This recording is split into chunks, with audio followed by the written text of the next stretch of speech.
গাছে উঠতে পারে। সুন্দর সুন্দর। লেবু কোথায় পাবো মা? ও লেবু, কমলা লেবু। আচ্ছা আচ্ছা, ঘরে আছে, দিব তো মা। লেবু খাবে তুমি? রোদে বসে লেবু খাবে?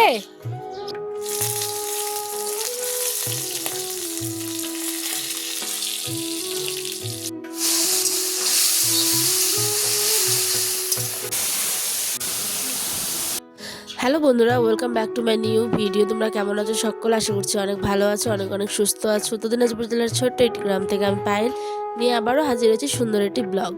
সকালবেলা উঠেই আজকে এত পরিমাণে অসুস্থ যে বিছানা ছাড়তে পারছিলাম না, কিন্তু কি করব, শরীরটা আজকে একদমই ভালো নেই। তাই তো উঠেই চটপট করে কোনো রকমে জাস্ট বেগুন আলু কেটে ধনেপাতা টমেটো দিয়ে মাছের ঝোলটুকু বসিয়ে দিয়েছি। কারণ যতই হোক আমি হচ্ছি বাড়ির বউ। সত্যি কথা বলতে আমি যদি রান্না না করি তাহলে আর আয়ানের ওরা আবার কারোই খাওয়া হবে না সারাদিনটা, তাই না? অবস্থা খারাপ। তাই তো হাজার অসুস্থতা হওয়ার পরেও দেখবে কখনো কখনো আবার হাজব্যান্ডও হেল্প করে, তখন তো মানে নিজেকে অনেক ভাগ্যবতী মনে হয়, ঠিক আছে। কিন্তু যখন পাশে থাকতে পারে না বা কাজের চাপে বাইরে থাকতে হয়, তো সেই মানে সেই সময়টা আর কি নিজেকেই শক্ত হাতে সংসারের হালটা কিন্তু ধরতেই হয়, তাই না? কারণ রান্নাটুকু করে বাচ্চার মুখে বরের মুখে খাওয়ারটা কিন্তু আমাকেই তুলতে হবে। দিন শেষে কেউ কিন্তু এসে বলবে না যে এক মুঠো ভাত আমাদের থেকে নে। তো এরকম হচ্ছে ব্যাপার। তাই এটাই হচ্ছে আমাদের বাড়ির বউয়ের শক্তি আর কি, তাই না বলো? বাড়ির বউরা হয়তো এরমই হয়, একা হাতে সমস্ত কিছু, অসুস্থ থাকার পরেও কিন্তু করতে হচ্ছে। তো কি করা যাবে, আমরা যেহেতু মেয়ে আমাদেরকে তো করতেই হবে, তাই না? সকালে উঠেই দেখো রান্নাটা কিন্তু হয়ে গেল, চটপট করেই করেছি, ভীষণ অল্পভাবে তোমাদের সাথে আমি শেয়ার করেছি। তো দেখো এখানটা আমি কিছু বাসন ছিল ধুয়ে নিচ্ছিলাম, আর এটা ছিল গতকালের ব্লগ। তো গতকালকের থেকেও আজকে ভীষণই খারাপ মানে আমার অবস্থাটা।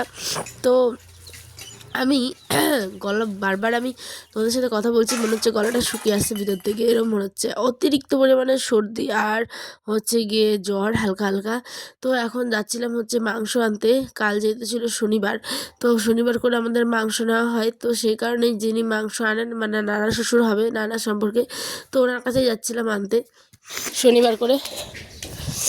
নানা কাগায় কা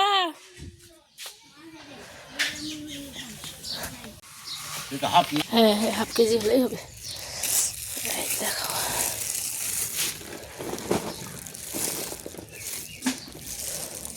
তো আবার রান্নাবাড়ি সংসারের সমস্ত কাজগুলো চটপট করে সেরে নিয়েই যাবো হচ্ছে গিয়ে আবার হসপিটালে মা ছেলে মিলে দৌড়ে। কারণ যেহেতু আউটডোরে দিব, কারণ দেখো অনেকে হয়তো অনেকের মন মানসিকতা এমন যে হসপিটালের ওষুধ ভালো হয় না, বা আউটডোরে মানে কেন কেরম ওষুধপত্র দেয়। একদম বিশ্বাস করো আমাদের এখানে এত পরিষ্কার পরিচ্ছন্ন, আর আউটডোরের ওষুধগুলো যা দেয় সেগুলো বাইরে নিতে গেলে 800-900 টাকার তোমার লিখে দিবে। তো ওইখানে সরকারি হসপিটাল মানে যে খারাপ এমন ধারণাটা ভুল, ঠিক আছে। তো আমরা ওখানেই যাবো, তোমরা পুরো ব্লগটা দেখে থাকো। তার আগে মাংসটা এনে ফ্রিজে রেখে দিলাম, আর এদিকে আমি কলে এসেছি হচ্ছে গিয়ে মানে করতে, কাপড়গুলো ধুতে। উপায় না থাকার কারণ মোটরের জলটা কয়েকদিন ধরে দেখছি যে অতিরিক্ত পরিমাণে মানে কি বলবো ভরে যাচ্ছে, তো জলটা উপরের দিকে আরও চলে আসছে। সেই কারণে ওখানে জলটাকে 2 থেকে 3 দিন শুকাতে দেওয়া হয়েছে। তো লোকের জমিতে জল চলে যাচ্ছিলো, তো সেই কারণে জলটা ওখানে শুকাক, আর কিছুদিন যে বাড়ির পিছনে টিউবওয়েলটা আছে এখানেই মানে ধোয়া টোয়া করছি। তো আমার তো হয়ে গেছে, এরপরে আয়নের মানে কাজ কমপ্লিট। এবার আয়ন কি বলে দেখো, ওকে স্নান করিয়ে দিলাম। লেবু কোথায় পাবো মা?